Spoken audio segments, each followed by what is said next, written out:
Lu tahu nggak, ribuan tahun lalu ada seorang raja yang punya ambisi gila menaklukkan seluruh dunia.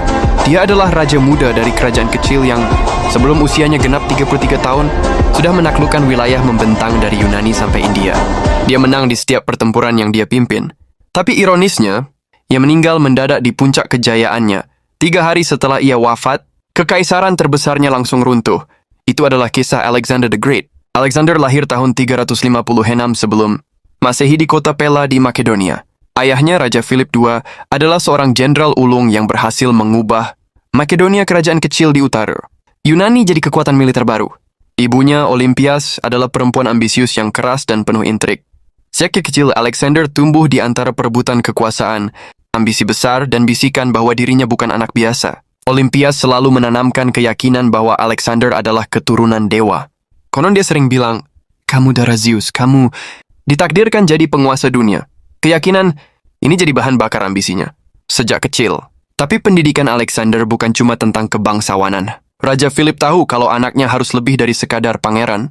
Dia memanggil Aristoteles, filsuf terbesar Yunani, untuk jadi guru pribadi. Dari Aristoteles, Alexander belajar filsafat, logika, kedokteran, politik, dan seni perang. Dia belajar bagaimana memahami musuh, memimpin pasukan, dan merancang strategi besar. Selain buku, dia juga belajar langsung di lapangan. Sejak remaja, Alexander sering ikut ayahnya ke medan perang. Di usia 16 tahun ketika Philip pergi berperang, Alexander ditinggalkan untuk memimpin kerajaan sebagai wali. Di usia yang bahkan sebagian orang baru belajar hidup, Alexander sudah memimpin pasukan dan menumpas pemberontakan. Tahun 336 sebelum Masehi, bencana datang. Raja Philip II dibunuh saat menghadiri pernikahan keluarganya. Banyak kota Yunani yang tadinya tunduk pada Makedonia mengira ini kesempatan untuk memberontak. Alexander yang baru berusia 20 tahun bergerak cepat. Dalam hitungan hari, dia menegaskan kekuasaan, menumpas pemberontakan di Thebes dengan keras, dan mengirim pesan ke seluruh Yunani. Makedonia tetap kuat. Jangan main-main dengan raja muda ini. Dengan Yunani di bawah kendali, Alexander memandang ke timur. Tuan utamanya adalah Persia, kerajaan superpower yang selama ratusan tahun menaklukkan dunia.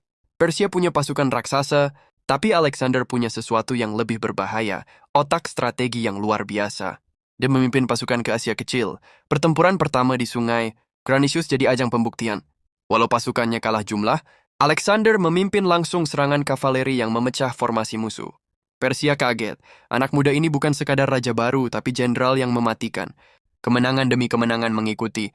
Isus di tahun 333, sebelum Masehi, dan Gaugamela pada tahun 331 sebelum Masehi. Di Gaugamela, pasukan Persia dipimpin langsung oleh Raja Darius Tetezi, tapi Alexander menggunakan